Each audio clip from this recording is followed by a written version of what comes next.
Tense tense कितने प्रकार के होते हैं? तो टेंस होते हैं 3 प्रकार के होते हैं। लिखेंगे देयर आर 3 पढ़ाई है किन से पढ़ा देना टाइप्स ऑफ टेंस। ठीक है, टेंस हम तीन लिखने प्रकार नहीं के करेंगे, होते लिखिए हैं। पहला नंबर है प्रेजेंट टेंस, सब लिखते जाइएगा। प्रेजेंट टेंस, प्रेजेंट टेंस मतलब होता है वर्तमान काल। वर्तमान काल।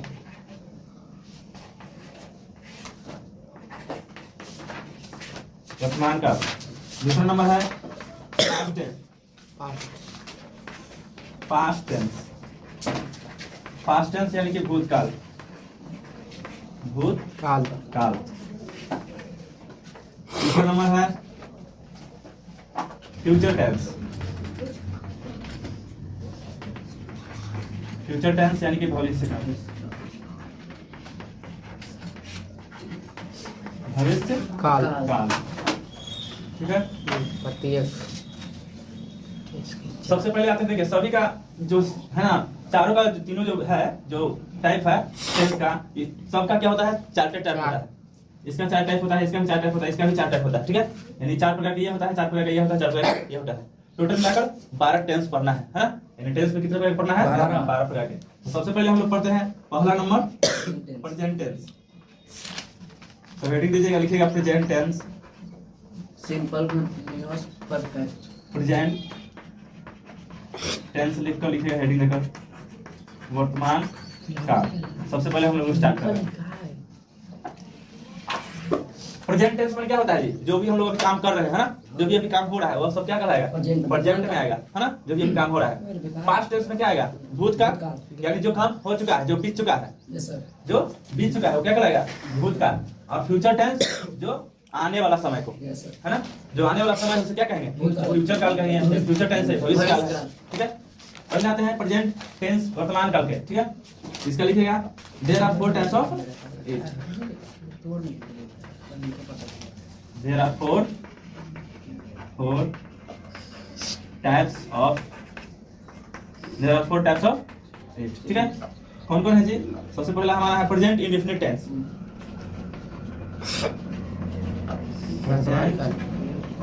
इंडेफिनिट वर्तमान काल नहीं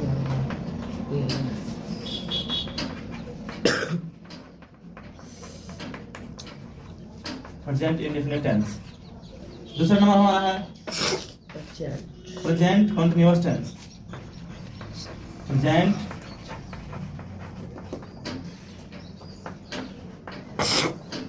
कंटीन्यूअस टेंस। तीसरा नंबर है present perfect tense. Present perfect tense. और चौथा नंबर हमारा है प्रेजेंट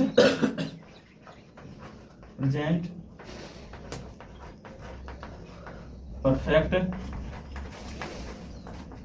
कंटीन्यूअस।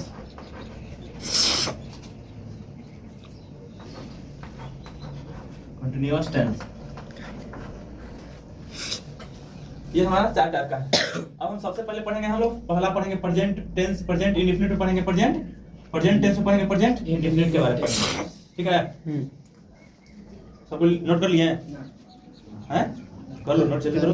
चलो देखो समझो, फिर से देख लो। यहाँ पर क्या है? टेंस। टेंस वाले क्या होता है? काल।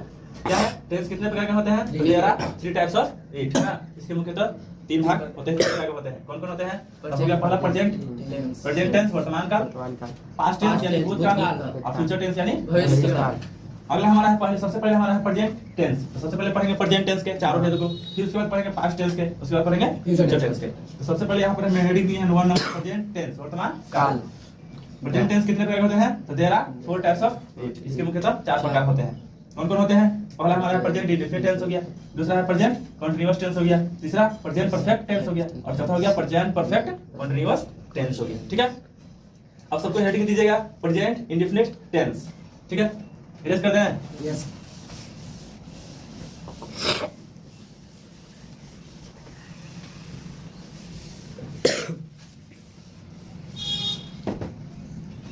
चलिए हेडिंग यहाँ दीजिएगा, पहला नंबर प्रेजेंट, दूसरा नंबर ना सर पहला नंबर है प्रेजेंट इंडेफिनिट टेंस। प्रेजेंट का है प्रेजेंट इंडेफिनिट टेंस। हाँ, का है? ठीक है, प्रेजेंट इंडेफिनिट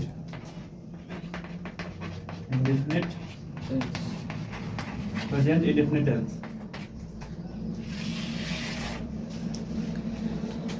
पहले हेडिंग दे लीजिएगा, उसके बाद फिर लिखिएगा इसी में प्रेजेंट इंडेफिनिट टेंस का है पहचानने का नियम। क्या है ना भैया? वही पहचानने प्रेजेंट इंडेफिनिट टेंस के या का भी लिख के पहचानने का नियम, रूल। ठीक है, यानी आप इंग्लिश में लिख सकते हैं, है ना, rule of the present indefinite tense. ठीक है, प्रेजेंट इंडेफिनिट टेंस क्या हो लिखिएगा, ऐसा तो हम लिख देते हैं। ठीक है, लिखिएगा जिस हिंदी वाक्य क्रिया के अंत में ता है, थी है, ते हो, ता हूँ, इत्यादि लगा रहे तो हमें समझना चाहिए कि हमें समझना चाहिए कि यह वाक्य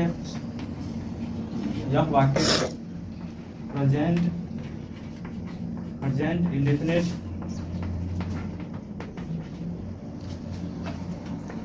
इंडेफिनिट टेंस का है। फॉर एग्जाम्पल, जैसे एग्जाम्पल में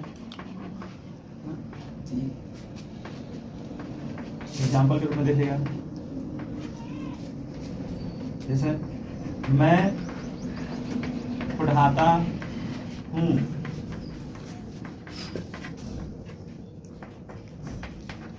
आप लोग पढ़ते हैं, ठीक है, इस तरह से लिखिएगा। अगला नेक्स्ट लिखिएगा प्रेजेंट इंडेफिनिट टेंस का वाक्य बनाने का नियम।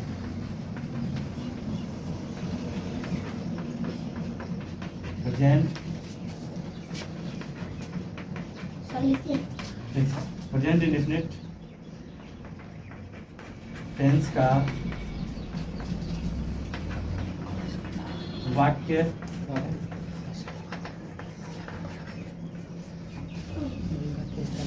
सेंटेंस बनाने का नियम। प्रेजेंट इंडेफिनिट टेंस का वाक्य बनाने का नियम। लिखकर हेडिंग देकर लिखिएगा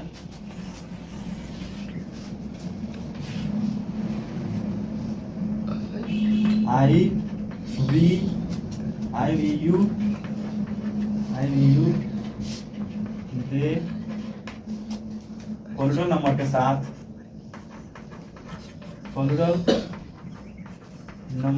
साथ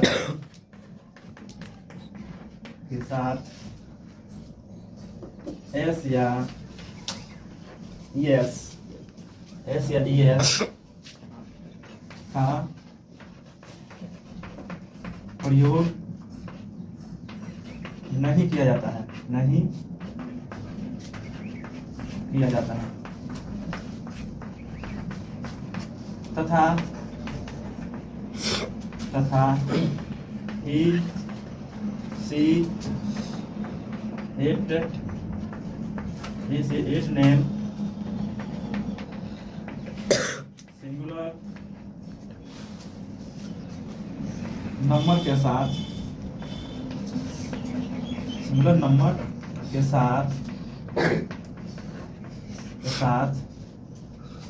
एस या ईएस का प्रयोग SIS का प्रयोग किया जाता है, किया जाता है, किया जाता है। सबसे पहले लिखिएगा affirmative sentence. Affirmative sentence, affirmative sentence.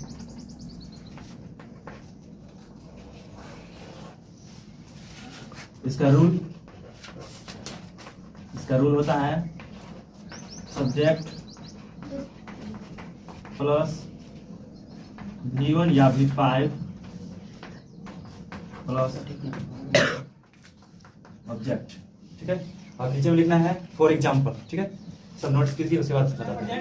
Indefinite tense क्या है? पहचानने का नियम, ठीक है। तो पहचानने का हम लोग कैसे जानेंगे ना कि कोई भी वाक्य है जो प्रेजेंट इंडेफिनिट टेंस का है ना, इसको हम लोग को जानना जरूरी है। तो सबसे पहले क्या है, ये जानेंगे कि जिस हिंदी वाक्य क्रिया के अंत में, यानी वाक्य के क्या रहेगा, अंत में, लास्ट में लगा रहेगा, ठीक है।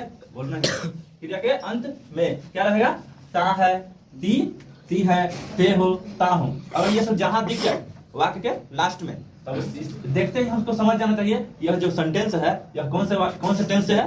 तो प्रेजेंट का है, पहले तो प्रेजेंट का है, प्रेजेंट में प्लस उसमें किसमें क्या है, पहला है प्रेजेंट इंडेफिनिट टेंस का है, ठीक ना। जैसे ही सब देखेगा ता है, ती है, ते हो, ता हो, ठीक है, इत्यादि लगा रहे तो हमें समझना चाहिए कि यह वाक्य क्या है, प्रेजेंट इंडेफिनिट टेंस का है। जैसे मैं कैसे समझेंगे, जैसे यहाँ पर वाक्य दे दिए हैं, मैं पढ़ाता हूँ, यहाँ पर देखिए ता हूँ आया जे है, ता हूँ हा ही से आता है ना, इसे प्रेजेंट डिनोट करता है। और ता हूँ आ गया तो कौन सी हो गया, प्रेजेंट इंडेफिनिट। फिर है आप लोग पढ़ते हैं, यहाँ पर देखिए ते हैं आया जे है। जैसे ऐसा वाक्य है हमको समझना चाहिए कि यह वाक्य है प्रेजेंट इंडेफिनिट टेंस का है, ठीक है। अब हम लोग पहचान तो लिए, अब इसको हम बनाएंगे कैसे। मान लो ये वाक्य आ गया तो कैसे बनाएंगे, इसका रूल तो होगा ना, है।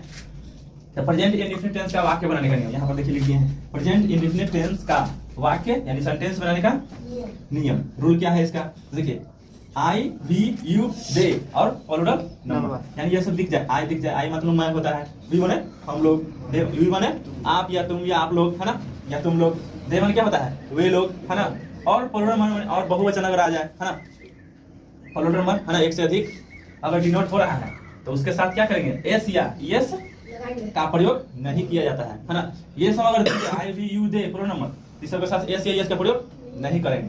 फिर है तथा ही, सी, इट, नेम और सिंगुलर नंबर के साथ एस या यस का प्रयोग किया जाता है। यानी जहां पर दिख जाए ही माने वह, सी माने वह, ही माने वह होता है और सी माने भी वह होता है, बट ये लड़के के लिए लगता है ही, और सी का किसके लिए लगता है, लड़की के लिए लगता है। इट माने निर्जीव वस्तुओं के लिए, है ना।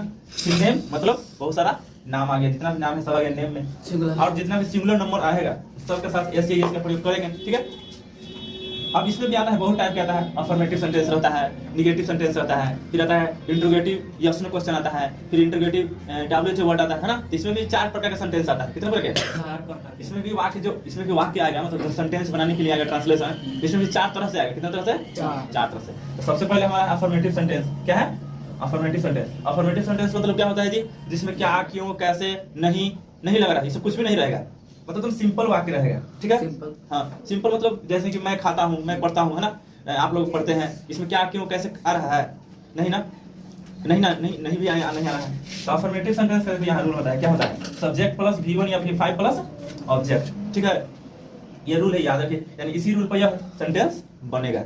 अब आइए हम फॉर एग्जाम्पल की ओर देखते हैं। फॉर एग्जाम्पल इरेज करते हैं, फॉर एग्जाम्पल के ऊपर लिखिएगा इसके आगे,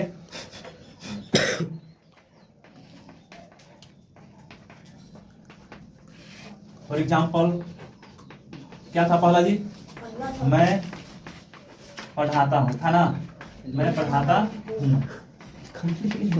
दूसरा क्या है, मैं पढ़ाता हूँ, आप लोग पढ़ते हैं, आप लोग पढ़ते हैं, ठीक है। फिर तीसरा नंबर, सीता स्कूल जाती है, स्कूल जाती है, ठीक है। चौथा नंबर है, वे लोग घर जाते हैं, है ना। और 5वां नंबर हो गया, राम खेलता है। राम क्या करता है? खेलता है। ठीक है, चलिए इसको हम बनाते हैं। देखिए सबसे पहले क्या है, मैं पढ़ाता हूँ, तो जैसे ही ता हूँ आ गया, ये हम समझ जाएंगे प्रेजेंट इंडेफिनिट टेंस का वाक्य है। अब इसका रूल हम ये भी समझ जाएंगे कि यह जो वाक्य है क्या है, अफर्मेटिव सेंटेंस का है। तो कौन सा सेंटेंस का है? अफर्मेटिव सेंटेंस का है। क्योंकि इसमें क्या, क्यों, कैसे और नहीं लगा हुआ है, समझ ना है, तो अफर्मेटिव सेंटेंस का है। इस रूल पर चलेंगे। तो सबसे पहले देखिए यहाँ सब्जेक्ट में कर रहा है जी। अफर्मेटिव सेंटेंस में क्या होता है जी? सबसे पहले सब्जेक्ट कहता है। तो सब्जेक्ट हमारा क्या, सब्जेक्ट में तो जो काम कर रहा है ना, सब्जेक्ट। तो मैं पढ़ाता हूँ तो मैं काम कर रहा हूँ, है ना। इसमें मैं क्या होगा, सब्जेक्ट पर लिखेंगे तो सब्जेक्ट मैं, तो मैं का क्या होगा, आई। उसके बाद करेंगे V1 या V5, यानी वर्ब क्या है, तो पढ़ाना काम है, तो टीच, TEACH, तो टीच हो जाएगा, हो जाएगा ना। क्यों हो जाएगा? अगर टीच क्यों नहीं, तो अगर एस या एस लग गया तो समझिए तो V5 हो गया। अगर सिंपल रहा टीच केवल V1 हो गया, समझ गया ना। इसलिए इसमें V1 और V5 दोनों का यूज होता है। आई टीच हो गया। उसके बाद यहाँ पर देखिए आप लोग पढ़ते हैं, यही ना है।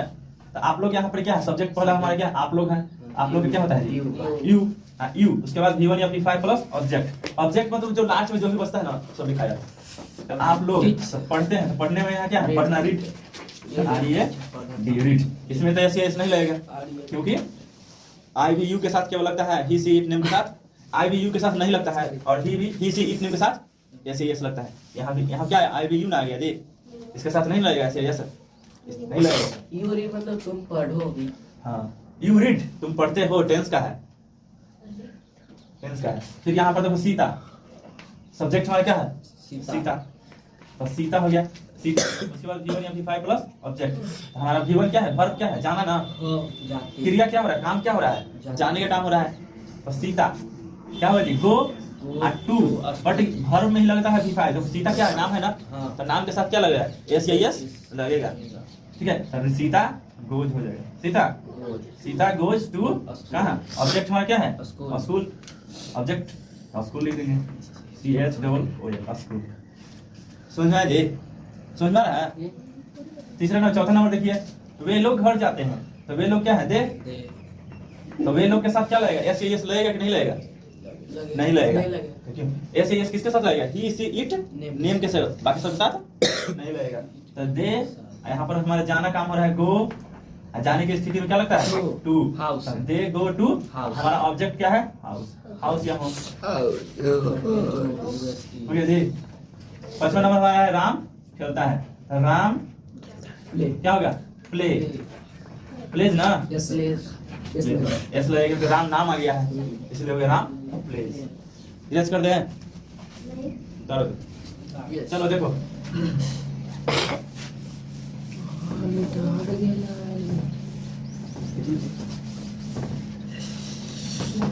आगे पढ़ेगा। अब आते हैं अफर्मेटिव सेंटेंस, लोग पढ़ लिए हाँ। है ना। अब आते हैं निगेटिव सेंटेंस।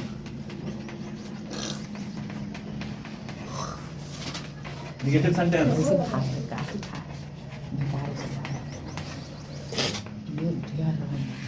निगेटिव सेंटेंस, ठीक है। निगेटिव सेंटेंस का मतलब नकारात्मक वाक्य, है ना। निगेटिव सेंटेंस नकारात्मक वाक्य।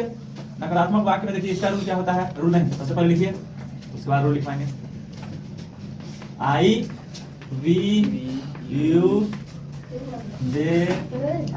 दे फोल्डर नंबर के साथ, फोल्डर नंबर के साथ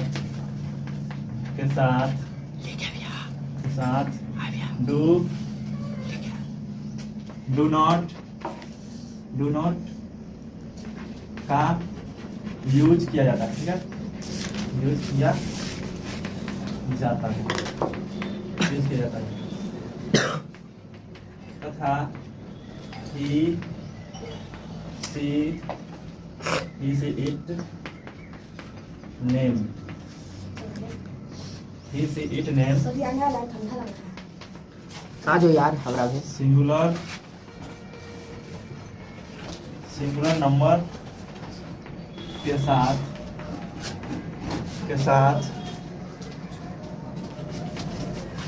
does not, अरे ना बैठिए, अच्छा भाई does not का मेरा पीछे रख दे, सबसे पीछे यूज किया जाता, does not का यूज किया जाता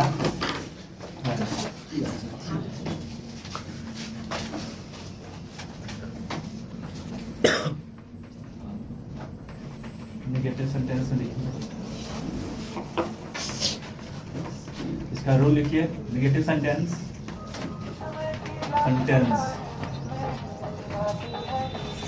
इसका रूल होता है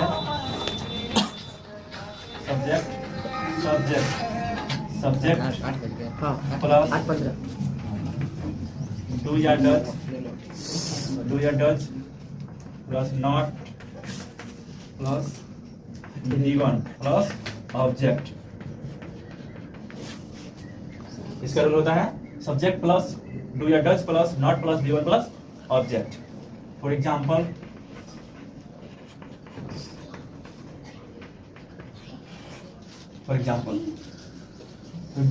जैसे हम लोग नहीं खेलते हैं,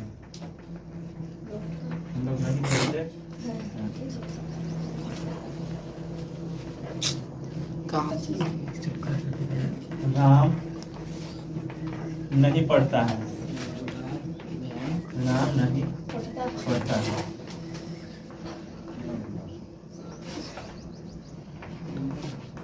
गीता घर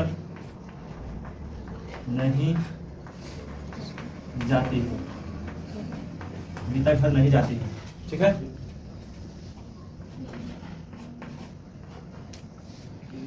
देखिए हम लोग नहीं खेलते हैं, ठीक है। हम लोग का क्या होगा, वी डू नॉट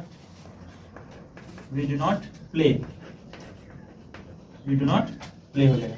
फिर यहाँ पर है राम क्या आ गया, नाम आ गया। राम नाम के साथ क्या लगेगा, डज नॉट लगेगा। राम डज नॉट रीड, ठीक है। फिर यहाँ पर गीता है, गीता भी क्या है, नाम है, तो नाम के साथ क्या लगेगा, डज नॉट लगेगा। क्या होगा, गीता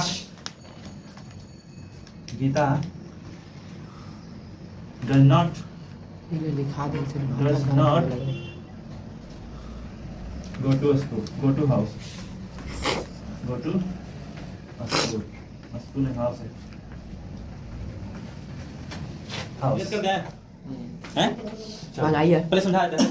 इस पर लाइक नेगेटिव सेंटेंस है ना, अफर्मेटिव सेंटेंस तो समझ गया ना। नेगेटिव सेंटेंस में क्या रहेगा, नकारात्मक वाक्य रहेगा, नहीं लगा हुआ रहेगा। तो नहीं लगा रहेगा उसको कैसे बनाएंगे, तो देखिए I we you they plural number के साथ क्या लगाएंगे हम लोग, डू नॉट लगाएंगे। क्या लगाएंगे जी, डू नॉट लगाएंगे, ठीक है। आई वी यू दे के साथ, ठीक है। डू नॉट का यूज किया जाता है, ठीक है। तथा ही सी इट नेम, यानी कि जहां पर ही सी इट नेम इसे आ जाएगा उसके साथ क्या लगाएंगे, सिंगुलर नंबर आ जाए, उसके साथ डज नॉट लगाएंगे। क्या लगाएंगे, डज नॉट का यूज किया जाता है। जैसे में नेगेटिव सेंटेंस का रूल देखिए, ये हो गया विस्तार में हो गया, ये हो गया शॉर्ट में रूल हो गया, ठीक है। रूल में क्या होता है, सबसे पहले सब्जेक्ट को लिखेंगे, जो सब्जेक्ट रहेगा। उसके बाद सब्जेक्ट के अनुसार देखेंगे कि डू लगेगा कि डज लगेगा, उसके अनुसार हम लगा देंगे डू या डज। उसके बाद नॉट रहेगा, नॉट तो रहेगा क्योंकि नेगेटिव सेंटेंस रहेगा, तो नॉट प्लस V1, इसमें V1 लगेगा, प्लस में जो ऑब्जेक्ट रहेगा बचा हुआ उसको लिख देंगे, ठीक है। जैसे फॉर एग्जांपल में देख लीजिए, हम लोग नहीं खेलते हैं, यही ना है। तो हम लोग नहीं खेलते हैं, नहीं आ गया ना, तो हम लोग नहीं खेलते हैं तो क्या होगा, हम लोग के साथ क्या होगा, वी, यानी आई वी यू के साथ, इसके साथ ना है, इसके साथ क्या लगेगा, डू नॉट, यानी वी डू नॉट, है ना। यहाँ पर ये ना रूल है, सब्जेक्ट पहले सब्जेक्ट, उसके बाद डू या डज, तो हम लोग इसके साथ डू लगेगा, हम डू लगा दिए, उसके बाद नॉट लगा दिए। उसके बाद V1 यानी वर्ब क्या हो रहा है, काम क्या हो रहा है ना, क्या है, क्रिया क्या हो रहा है, तो खेलने का, खेलना मतलब प्ले, यानी प्ले। हमारे पास ऑब्जेक्ट नहीं है, ऑब्जेक्ट के दोनों काम कर गया, प्ले, है ना। उसके बाद अगला है राम नहीं पढ़ता है ना। राम क्या हमारा सब्जेक्ट, सबसे पहले सब्जेक्ट, राम हमारा सब्जेक्ट हो गया। उसके बाद इस राम के अनुसार लगेंगे डू या डज, क्या लगेगा, डज ना। राम क्या आ गया, नाम आ गया, तो राम नाम के साथ क्या आता है, ही सी इट नेम के साथ क्या आता है, डज नॉट ना। यहाँ पर राम हो गया, Ram does not read, object नहीं है, ऑब्जेक्ट के रूप में दोनों काम कर गया, रीड। फिर अगला हमारा नेक्स्ट है सीता घर नहीं जाती है ना। गीता क्या है, गीता घर नहीं जाती है, गीता भी तो यहाँ क्या आ गया, नाम आ गया ना, तो गीता भी नाम आ गया, तो गीता के साथ क्या लगेगा, डज नॉट लगेगा। तो यहाँ पर क्या होगा, Gita does not go to, क्रिया क्या हो रहा है, जाने का काम हो रहा है, गो टू, हमारे पास क्या है, गो टू, और हाउस हो गया ना, ऑब्जेक्ट भी है तो हाउस हो गया, यानी Gita goes to, does not go to house, ठीक है। यहाँ तक कोई प्रॉब्लम नहीं है, चलो इरेज कर देते हैं। यहीं तक रहने दें या आगे नेक्स्ट बता दें। इंट्रोगेटिव यस नो क्वेश्चन है, अभी 2 के बच गया है। दो गो हाँ। पढ़ाइए। Interrogative yes no question, interrogative WHO word, चलिए पढ़ाइए। फिर इसके बाद अगर चारों दोनों बता देंगे तो ये पूरा प्रेजेंट इंडेफिनिट खत्म हो जाएगा। तो खत्म बता ही दीजिए। पहला छोड़ेगा थोड़ा चलिए देखिए प्रेजेंट सर इसको बता दीजिए। लिखिए ऐसा हो रहा है अच्छा है। Interrogative yes no question. लिखा हाँ yes no question, interrogative yes no question. ठीक है, इंट्रोगेटिव यस नो क्वेश्चन में क्या है इसका रूल? कौन रूल यहाँ इसका देखिए, वही तो गए। इंट्रोगेटिव यस नो क्वेश्चन रहेगा ना, क्या लग रहेगा, क्या रहेगा? क्या? सबसे पहले क्या रहेगा?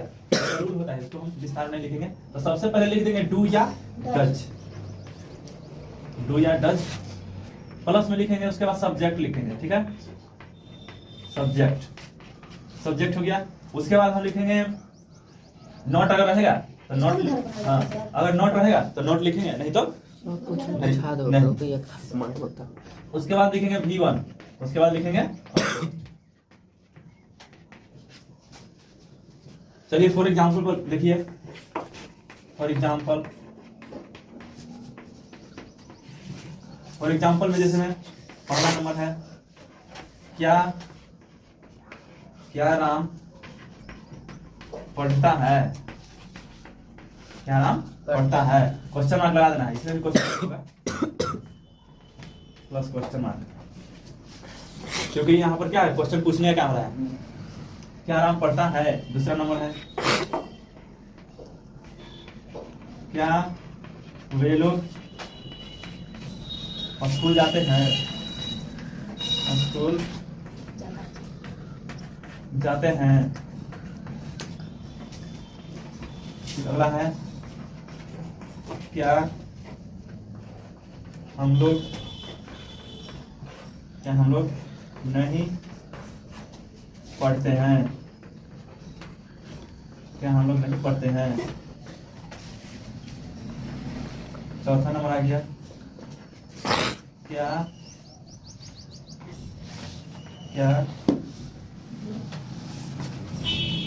हो गया, रोशन, क्या रोशन स्कूल खेलता जाना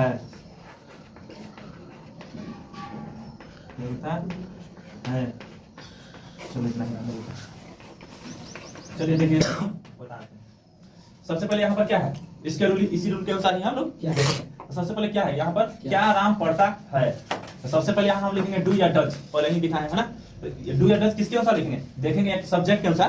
तो सब्जेक्ट हमारा क्या है, राम है जी, तो राम है तो राम के साथ क्या लगेगा, डू लगेगा या डज लगेगा, डज लगेगा, क्योंकि राम नाम हो गया है ना, नाम के साथ क्या लगता है, डज हो गया। उसके बाद सब्जेक्ट ना, उसके बाद सब्जेक्ट हमारा क्या है, राम, तो लिख देंगे राम। अगर नॉट यहाँ पर है अगर वाक्य में तो लिखेंगे, अगर नहीं तो नहीं लिखेंगे। उसके बाद V1, तो V1 हमारा क्रिया क्या हो रहा है, पढ़ना है,